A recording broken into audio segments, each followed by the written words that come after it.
Welcome to the Church Renewal Podcast from Flourish Coaching. I'm Jeremy. I'm Matt. In today's episode, we're bringing you the first of a two-part series called Vetted, Trained, and Coached. In this deep dive, we're going to unpack the process that all Flourish coaches go through in order to be ready and able to guide your congregation through the transition process to find your new lead pastor. If you're interested in finding out more or in talking with us about becoming a transition pastor with Flourish, we want to talk to you. Shoot us an email at info@flourishcoaching.org and we'll connect. Well, hello, dear listener, and welcome back to the Church Renewal Podcast. I am Jeremy, and I'm sitting here across the table, actually, from Matt Bowling. Matt, how are you? All right. How are you? Wonderful. That walk in the sun was really good. It was really good. That was really, really good. So, today we're doing the humanity part 2. And we're going to be discussing the wife of the transitional pastor. And because God is gracious and all-wise, this episode will be dropping on All Saints' Day. That was almost funny. Because your wife has to be a saint in order to let you do this crazy thing we call transitional pastoring. Hello. All seriousness. Let's just come out of the gate with the real one. What is the cost to the transitional pastor's wife? I think this is another, it depends. So if the transitional pastor is doing this as geographic bachelor, where she's sometimes accompanying him, but perhaps that's rare or more rare, but they haven't picked up sticks and moved there together as a couple, then she's at home manning the fort. Many times because the income is not secure, perpetual for the transitional pastors, their wives are working. They have jobs doing stuff. Or if it happens to be that they're working some and there's still children in the home, it's a greater burden for them to carry to keep the home operating in the absence of their pastor husband, their transitional pastor husband. If they are picking up sticks, then that's a hardship because they're leaving home and the regular fellowship and people of the church that they normally go to, and they're going someplace else and transplanting, which is its own wearing experience to just go move somewhere else for a period of time. And so it takes someone who's flexible and is willing to do that. I think in either case, if you were to ask my wife about the experience that I had as a transitional pastor, she would say, we've never talked so much about church stuff because there's so much to process. And transitional pastors, typically, marriages are we pray, good. The wife is one of the critical ones that they process with. One of the guys that works for us, he and his wife are the pick up sticks kind and moved to a new place, and they're working at a church right now. And together they do these structured interviews of people. They have them for coffee and spend 45 minutes or an hour with them and ask them, what do you think of the strengths and weaknesses of this church? Or what do you think of the opportunities that are out there for us to move towards? And what are some threats to the health of the church? And they do this together as a couple. And so the wife is carrying some of that appropriate, burden and pain that we're called to in Romans 12, right? To rejoice with those who rejoice and to weep with those who weep. And so there's some emotional cost and relational cost that you're really couples applying themselves in an intense way for the sake of this church.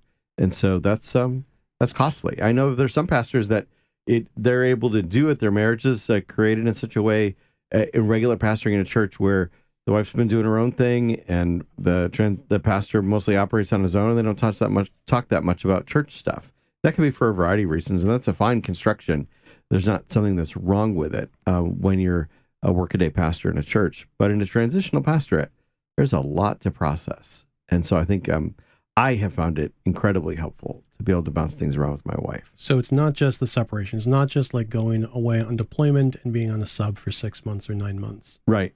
It is carrying the burden, the spiritual burden, the emotional burden for people who are in crisis, who are hurting, who are grieving, they're anxious. They don't have a pastor. Yeah. Yep. You carry all this, and you're being looked to, rightly or wrongly, as the person who's going to bring them through the wilderness. Yes. And I think that's for pastors' wives. I know that my wife, I love my children. I'm glad for them. I'm glad for the years that we had with them at home and raising them. she still thinks about our kids, grown as they are, more than I do. Sure. And so I think that for the wife, you have, for most people in this age bracket, the kids are raised, right, and they're out of the home and they're on their own. They're either single and working, or they got married, they're beginning to have grandchildren, and so you're kind of in two brains at once. And so that is its own kind of rigor, I think, for the transitional pastor's wife. What specific challenges are unique to the marriage that the TP and his wife share? I think that it's maybe the same sort of temptations that are there pastoring, but in an amplified form because the environment is more intense. Okay. So I think that, for the guys that we have, they're all men. They're going to a congregation of both mixed men and women. So the temptation to infidelity is always there. And so staying close sexually, I think is super important for a couple. My wife and I take that very, very seriously. And I do, even in the way that I keep my boundaries and things like that, because I think it's super important. And that's particularly the case if you're a geographic bachelor, right? It's maybe an uncomfortable topic for some people, but I'm telling you that it's important, right? So I think that... I just want to underscore that what you're saying is a part of your mentoring and coaching of the TPs is, are you satisfied in the bedroom? Because I'm saying not, I do that always with pastors when I coach them, because I think that that's, if you are not paying attention to your own marital relationship that finds its expression of passion and joy in the bedroom, that's a problem, and we have to pay attention to it. There are a lot of great podcasts on the sexual relationship, generally not pastors talking on them. Right. So maybe there's an opportunity here. Pastor, wink, wink, nod, nod. Get more engaged in the game. Anyway, okay, so is there a personality? You've talked about what you're kind of looking for in the transitional pastor. Are you looking for something specific, or are there specific warning flags that you'd be looking for in terms of the wife with the spouse? Yeah. So I think that they're akin temptations, but I think that they're felt differently than the spouse. So if the husband is commonly a warm, fuzzy pastoral type, this is what I've seen. A warm, fuzzy pastoral type tends to be married to more of an actual factual wife. Mm-hmm. So if you have who's maybe more process oriented or more to the point, more direct, and that in a healer type situation, I think can be actually good because they make a great pair. Mm-hmm. It can be really helpful for the husband who is facing a difficult conversation, and that's not his greatest strength, to have a wife there that's just like, okay, let's think it through. I'll work it with you. I know you care about people's feelings, and that's really important, but this conversation needs to happen. So let's pray together and let's think through how to do it, right? And so she's a great partner in that. I think that the non-attachment to people, if the pastor is more of an actual factual like me, right? They're more process-oriented, they're more goal-oriented. And my wife has more persisting relationships with people in the churches that I pastored than I do, because she is the more warm fuzzy of the two of us. My wife can make a tree talk. It is her second nature to make people feel comfortable. For somebody like her, I think a challenge could be, for somebody like my wife, now I did this geographic bachelor, so this wasn't a challenge for the church that I was the transitional pastor of, but you when the main goal is not new long-term relationships with people in the church, I think that can be painful. It can actually feel transactional for someone like my wife. Mm. And so that's a danger you just sort of have to insulate yourself from. These are temporary friends. Some of them, a few of them may end up as long-term friends, but they're temporary friends, and you kind of have to constitutionally be okay with that. Know that going in and not be overly hurt that they're temporary friends. So in some ways, again, I'm here in Maryland where we're surrounded by military.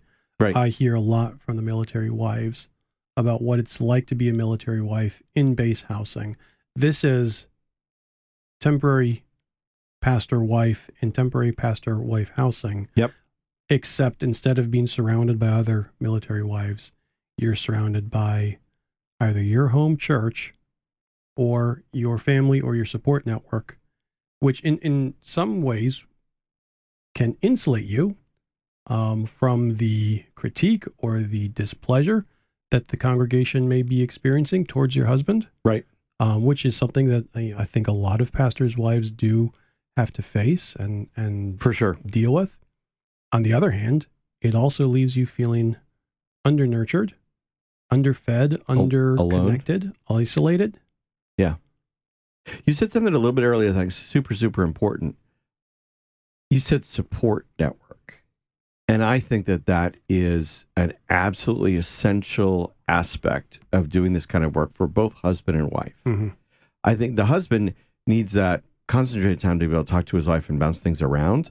She needs the time and space to have and to have a network that she connects to support her. We provide as an organization, me in terms of coaching the transitional pastors, we provide support for them. But I fully expect that transitional pastors got more counselors than me. Mm-hmm. I may be a wise counselor, but I'm only one wise counselor. And many times we need multiple ones. And in various situations, one of the great gifts of my life is that if I'm facing something, I go, oh, you know, this guy that I know, I bet he'd have wisdom on that. I'm going to reach out to him. And so having that ability to reach out to a network, I think is really critical. I'm privileged to be on the prayer list of a guy who's a transitional pastor. Okay. And I think that's also an essential thing, is to have a group of people who you are close to and that you trust. One of the guys that I have, his prayer network, one of the guys on my roster, one of his prayer network is made up to some degree of people in previous churches where he's worked, who know the rigor of the work and they know the challenge of it. And they're have already really demonstrated the care for him. And exactly. For his family. Yeah. And so I think having a prayer group, some of the guys just organically who are in the PCA world just collected themselves into a peer group and they talk once a month, right? And I think that that's also a very important kind of thing, is that you have the support that you need for a very challenging task. If they're PCA in the South, that peer group probably meets at the pier. That was a bad joke. Sorry, that was a dad joke. I don't apologize for that. I have earned the right to say dad jokes. Yeah. Practically, how long of an absence does a wife experience from her transitional pastor husband? If he's doing geographic bachelor? Yeah. So it depends. So I have a guy right now that I've recruited and helped to place him in his next position. He's finishing up a transitional pastorate that is a 2.5 hour plane flight away from his wife. Mm-hmm. And so she's made arrangements with her job where she can work remote 1 week. So she's a week with him in Florida. He's a week, a month back in New York where he lives, and they're completely apart for 2 weeks other than, phone calls and FaceTime. Okay. That's about the pace that I worked at when I was working at the church where I was a transitional pastor, where I'd come to the site twice a month. Yeah, for most of that time, I'd come twice a month and then be other places. For me, it was other places. That was a time of life where I was traveling about 70% of the time, which was insane. And I'm glad that it's over.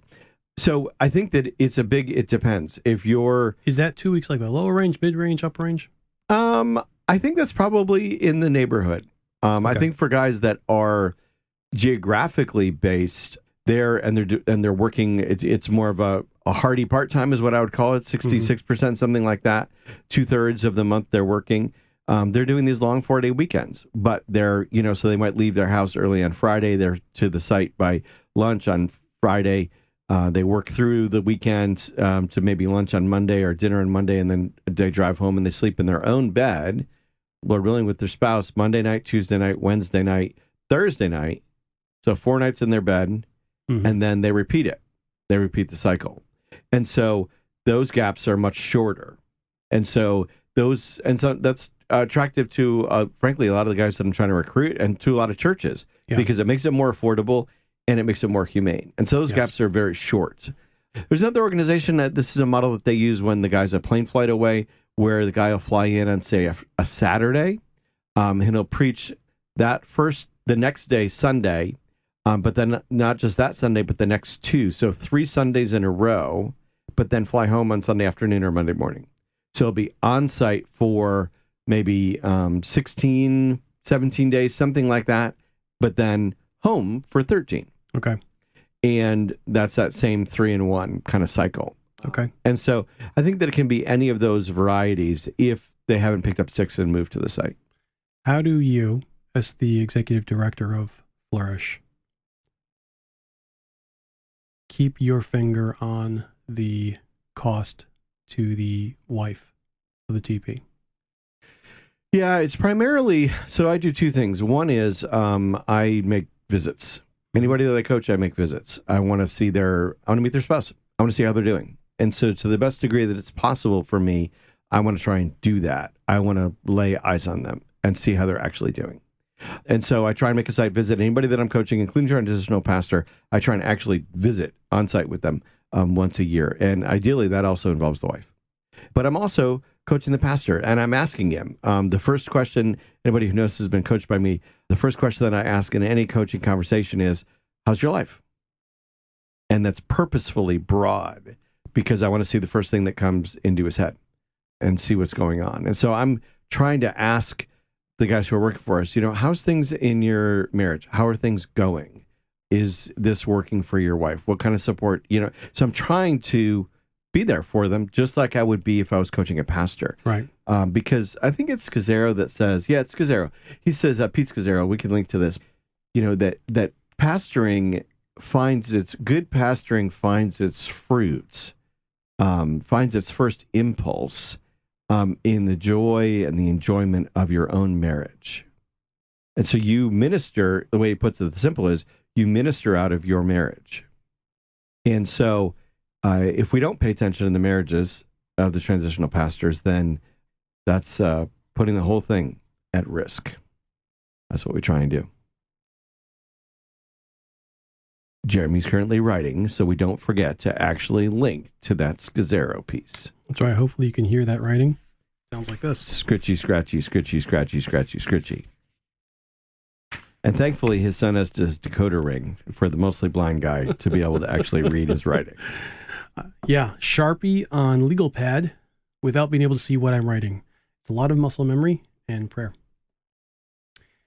All right, I think this is the last question for this episode, which is fine because we're already at 15 minutes. What is the most surprising feedback that you've received from the wife of a transitional pastor? I'm going to have to sort through some Rolodex cards. I think one of the most surprising, I guess I'd put it this way. The instincts of our wives, because of their relational intuitiveness, is super important. So when I talk to a wife of one of our, I'm thinking of a conversation I had with one of our transitional pastors' wives when I was visiting their site, her just sort of looking at me very seriously and saying, so we had this conversation with this person and I was picking this up. And I think that ability to intuitively pick up on stuff that is non-obvious is critical. Even though I did geographical bachelor, my wife came with me a time or two to where I was working, and her insights were money. They were absolutely money. And so I think that the feedback is universally, this is hard, this is challenging, it's the hardest thing that we've done. So I think that that's sort of universal, but not surprising. But I think that the surprising is kind of the pickups on pain and a relational strain. Mm-hmm. Maybe after we do this some more, I'll have more stories like that. I hope not. Yeah. I'm sure you will. Yeah. I was going to end with that question, but let me throw this one at you. Your bride cannot be with us for this recording. Yeah. However, you've known her for a long time. Yep. If she were here, what advice would she give to either a prospective transitional pastor or to the wife of a candidate that you're about to place? Yeah, I think particularly because we faced the geographical was we had to work hard because your daily contact is a phone call or a FaceTime, right? Mm-hmm. And some texts and maybe an occasional, Hail Mary phone call, we had a leak or whatever, I need your help, right? Is carving out dedicated time to stay connected. I think that's the biggest advice that she would give, is that we had to work at that. And she would say that is don't just because Julian and I have known each other for over 30 years. We have a good relationship. But despite all of that, gotta carve out the time, particularly if you're geographic. I think that if you're in the mix of it all the time, and my wife, we run this tension now because my life as executive director is exceedingly busy. Mm-hmm. And I'm juggling multiple situations at once, coaching transitional pastors, coaching pastors, dialoguing with prospective clients, right? So I'm juggling 35 things at a time, literally juggling 35 things at a time.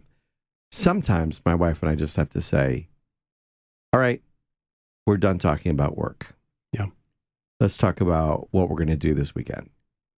Let's talk about, our son's wedding and what our hopes are for that, or our daughter, and make sure that we're aligned on calendars so you can be at her next gymnastics meet, right? And so I think that while I think the transitional pastor needs his wife as a substantive dialogue partner, they need more than dialoguing about the church for the relationship to be happy and fruitful and be able to bear up over doing more than once. There's got to be more to them than just this work that they're doing. Well, I haven't met your wife. I'm looking forward to hopefully meeting her sometime. Me too. And she's awesome. I do wish that this is particularly important to me because I care for my bride very deeply. I know the burden that she has carried through my time serving as a pastor and in ministry. And I know my wife's, she's my heart. I know my wife's heart for the women who serve behind the men that God has called to lead. And I want to do everything that I can to not just highlight, but give voice to the burden that they are carrying. Because much like motherhood, it is an absolute labor of love. Absolutely, and, for sure. I don't think enough can be said about them. So yeah, it was a bad dad jokes about All Saints Day, but I was actually tickled when I saw it on the calendar, and they said it is worth saying thank you. So to all the wives out there who back up a pastor, who back up a transitional pastor, thank you. Thank you. Thank you very, very much. Matt, thank you for this time. Quite welcome. We're so over time that I'll just stop it here. Bye-bye. Thanks for listening to the Church Renewal Podcast from Flourish Coaching. Flourish exists to set ministry leaders free to be effective wherever God has called them. We believe that there's only one fully sufficient reason that this day dawned. Jesus is still gathering his people, and he's using his church to do it. When pastors or churches feel stuck, our team of coaches refresh their hope in the gospel and help them clarify their strategy. If you have questions or a need, we'd love to hear from you. You can find us at flourishcoaching.org, and you can reach us by email at info@flourishcoaching.org. You can also connect with us on Facebook, Twitter, and YouTube, and we would love it if you would like, subscribe, rate, or review the podcast wherever you're listening. Please share this podcast with anyone you think it'll help, and if we get a client because of a recommendation you make, we'll send you a small gift just to say thanks. And a special thanks to Bay Ridge Christian Church in Annapolis, Maryland for the use of their building to record today's episode. All music for this show has been licensed and was composed and created by artists. The Church Renewal Podcast was produced by me, Jeremy Seferati, in association with Flourish Coaching, with the goal of equipping and encouraging your church to flourish wherever God has called you.